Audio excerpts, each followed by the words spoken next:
Laura here from Blooming Backyard. I'd just like to thank you for purchasing one of our make your own wreath kits.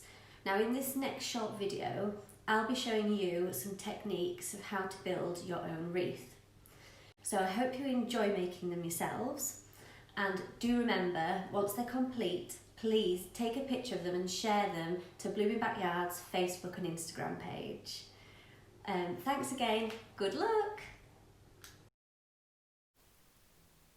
So in your packs there's a willow hoop ready for you.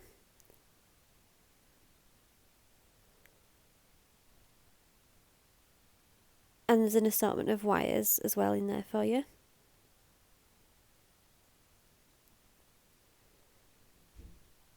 Then we've included a big bag of mixed green foliage.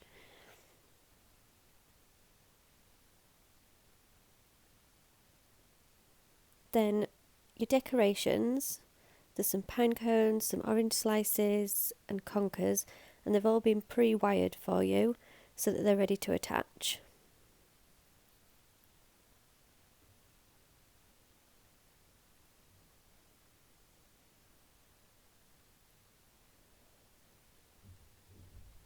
There's also some seed heads in here, so if you wanted to snip them off you can wire those and maybe leave them till last to go on your wreath. Then there's a burlap piece of ribbon which we use for hanging, and then there'll be a decorative bow in there for you as well as your finishing touch. And that's the wreath kit. So here's technique 1. It's called the continuous wire. So we're going to attach the wire to the hoop right at the beginning. This never leaves until the end.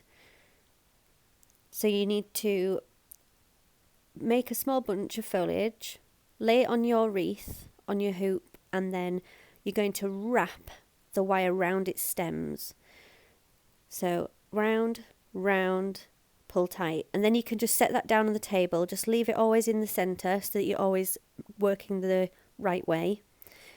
So snip a few bits, create yourself a little handful, and then with the handful you're laying it on the previous bunch to cover the stems. Wrap and pull tight, and then you can set it down again. And this just continues, this method. So round, round, pull tight. Again, just creating small bunches as you go.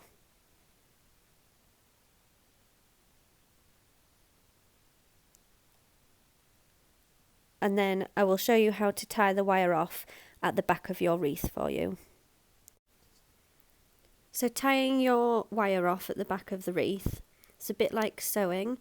You're going to thread it underneath your wire work, create a loop, and then put the end of the wire back through that loop and pull tight. So thread underneath, create a loop, and then pull back through and pull tight. And do this 3 or 4 times just to make sure that it's super secure. And then maybe snip your wire if there's a lot of excess, and then just tuck it away at the back. And that's your finished hoop.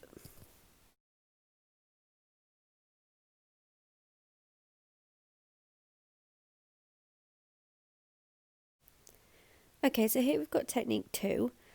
It just depends how you like to work. So the difference here is that we're going to use the wired decorations to secure your small sections every time.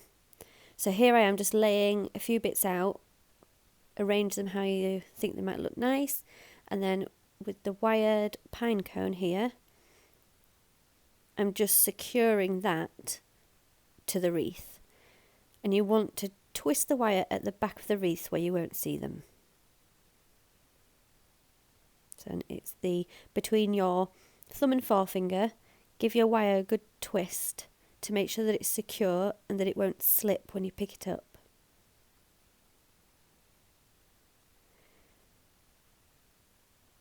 And then just keep going with this method.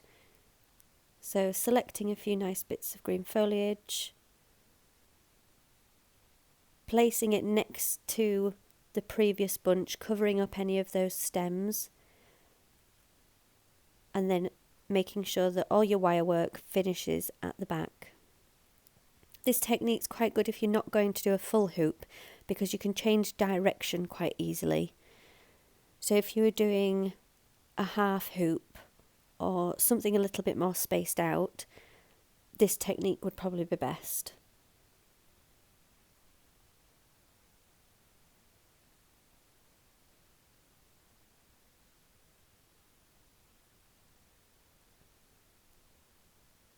So again, they're just going to finish off here at the end. So I've gone back in the opposite direction to cover the previous bunch's stems, and I'm just using the pine cone to secure that last little bunch, always twisting at the back.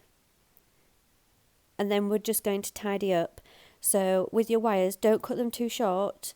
You want a couple of centimetres left. Snip them, give them a twist to make sure they're tight, and then you want to just fold them away into the willow, so they're nice and tidy. So attaching the bow now, you're going to turn your wreath over on the table and lay it down, and then you're just going to make sure that you tie it off at the back so that you can't see the knot.